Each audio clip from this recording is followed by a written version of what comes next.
일반 승객들은 모르는 비행기에 관한 비밀에 대해 오늘 말해볼 건데요. 사실 기장과 부기장은 비행 중 식중독의 위험 때문에 서로 다른 메뉴의 음식을 먹는다는 것은 너무 잘 알려진 사실입니다. 오늘은 그런 내용보다도 더 알기 어려운 비밀에 대해 한번 말해보겠습니다.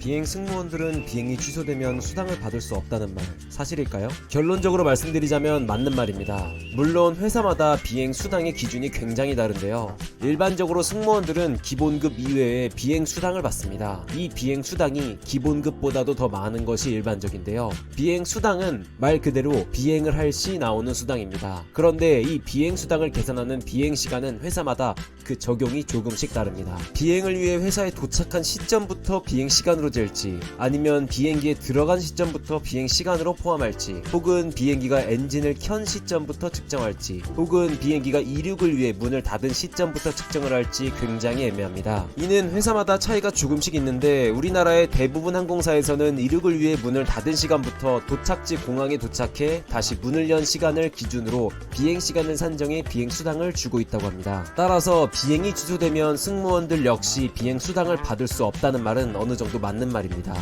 비행 기록을 하는 블랙박스가 검은색이 아니라는 말 사실일까요? 네, 블랙박스는 검은색이 아닙니다. 블랙박스는 사고가 난 뒤 혹시라도 튕겨져 나가 땅속이나 바다 깊숙하게 있을 것을 대비해 실제로는 최대한 눈에 띌 수 있도록 오렌지색 또는 형광색 등 화려한 색깔로 칠해져 있습니다. 참고로 검은색이 아님에도 블랙박스라 불리는 이유는 그만큼 항공기 사고의 원인을 알기 어렵다는 의미로 부른다고 합니다. 이창 역시 블라인드를 내리고 있으면 승무원들이 꼭 블라인드를 올려달라고 요청합니다. 왜일까요? 이창 역시 혹시라도 비행기 날개나 다른 곳이 문제가 생겼을 때 승객들의 눈으로 이를 확인하고 승무원들에게 알려주는 것이 효율적이기 때문입니다. 또한 승무원도 창문으로 상황 파악하기가 용이하기 때문입니다.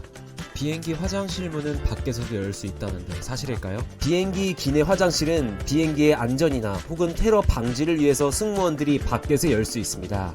라베토리 마크 덮개를 올리고 빗장을 밀면 안에서 문을 잠가도 위급상황 시 밖에서 문을 열 수 있습니다. 비상 산소 마스크에는 산소가 생각보다 많지 않다는데 사실일까요?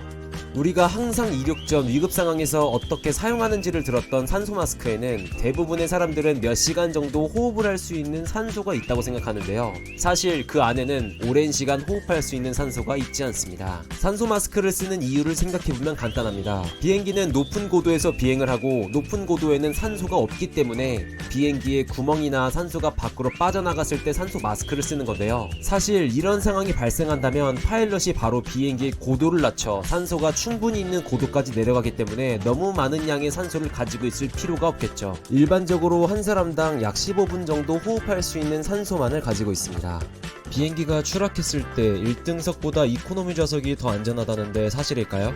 이 내용에 대해 많은 논란이 있기도 했고 아직도 비행기의 앞부분에 위치한 1등석보다 비행기 뒷부분이 안전하다고 믿는 사람들도 많습니다. 결론은 크게 의미가 없다입니다. 비행기 전체를 3등분으로 나누었을 때 사고 발생 시 앞쪽은 사망률이 38%, 중간은 39%, 그리고 뒤쪽이 32%의 사망률을 보인다고 합니다. 뒤쪽이 그나마 가장 적은 32%지만 전체적으로 보면 크게 차이가 없죠. 제일 중요한 건 승객이 어디 앉았느냐보다 충돌 당시 상황이 어떠한가에 달려 있습니다. 비행기 내 테이블은 수평이 아니라는데 사실일까요? 실제로 비행기 테이블은 수평이 아닙니다. 비행기가 비행을 할 때 수평이 아니기 때문입니다. 비행을 하는 원리는 굉장히 복잡하지만 그런 거 다 집어치우고 비행기가 비행을 하려면 비행기 앞부분이 살짝 들려있는 상태가 되어야 합니다. 같은 고도를 비행한다고 하더라도요. 비행기의 앞부분이 살짝 들려있기 때문에 테이블이 수평이라면 오히려 테이블 위에 있는 물컵은 쏟아주기 쉽습니다. 이런 상황을 상쇄하기 위해 일부러 테이블을 앞으로 3도 정도 기울여 비행을 할 때 테이블 위 음식이나 물이 쏟아지지 않도록 제작한다고 합니다. 비행기 안에는 일반 승객들이 갈 수 없는 승무원들의 휴식 공간이 있다는데 사실일까요? 네, 맞습니다. 그런데 모든 비행기에 있는 것은 아닙니다. 승무원들도 사람이기 때문에 장거리 비행에서 계속해서 일을 할 수는 없습니다. 또한 국제법으로도 승무원들의 근무 시간이 제한이 있기 때문에 장거리 비행에서는 승무원들도 업무 교대를 합니다. 그런 상황에서 승무원들은 어디서 쉴까요? 기종마다 다르지만 보통은 1등석 위 또는 아래의 공간에 벙커라고 불리는 휴식 공간이 있습니다. 아무것도 없어 보이는 곳에 문을 열고 계단을 올라가면 약 10개 내외의 침대가 있고 기종에 따라서는 따로 화장실이 준비되어 있기도 합니다. 굉장히 아늑해 보이네요. 물론 소형기에는 따로 휴식 공간이 없습니다. 중간에 승무원들이 교대를 해야 할 정도로 긴 시간을 비행하지 않기 때문이죠. 비행기가 후진도 할 수 있다고 하는데 사실일까요? 결론부터 말씀드리자면 네, 가능합니다. 그런데 하지는 않지요. 비행기 엔진을 거꾸로 돌리면 바람의 방향이 뒤에서 앞으로 가기 때문에 비행기가 후진을 할 수도 있습니다. 그런데 우리는 후진을 하는 상황을 볼 수는 없죠. 공항에서 후진을 하게 되면 내뿜는 공기가 엄청나게 강하기 때문에 앞에 있는 건물의 유리가 깨질 수도 있고 사람이 날아갈 수도 있기 때문입니다. 그렇기 때문에 공항에서 비행기가 후진을 할 때에는 토잉카라고 불리는 차로 비행기를 밀어서 뒤로 움직이죠. 어쨌든 기술적으로 후진이 가능하기는 합니다. 참고로 엔진 바람의 방향을 반대로 바꾸는 기술은 착륙 후 비행기 속도를 빠르게 줄이기 위한 용도로만 사용됩니다. 비행기 타이어 가격이 3억이라는데 사실일까요? 항공기 타이어는 굉장히 비쌉니다. 그냥 타이어 하나만 본다면 약 140만원 정도이고 휠까지 포함한다면 1000만원이 훌쩍 넘어갑니다. 세계에서 가장 큰 비행기인 A380에는 바퀴가 22개가 들어가니 A380에 들어가는 타이어 값만 약 3억입니다. 왜 이렇게 비쌀까요? 엄청나게 큰 무게를 견뎌야 하기도 하고 착륙 시 생기는 마찰열을 견뎌야 하기 때문입니다. A380 기준으로 타이어 하나당 착륙 시 견뎌야 하는 무게는 26톤이고 마찰열은 약 200도입니다. 비쌀만 하겠죠?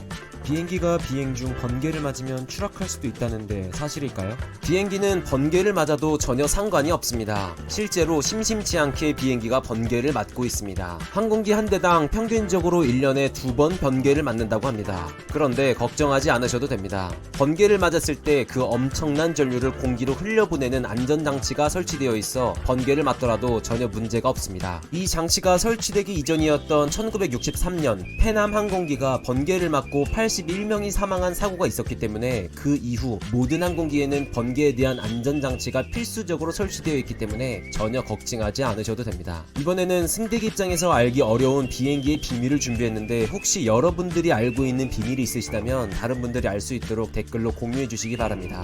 감사합니다.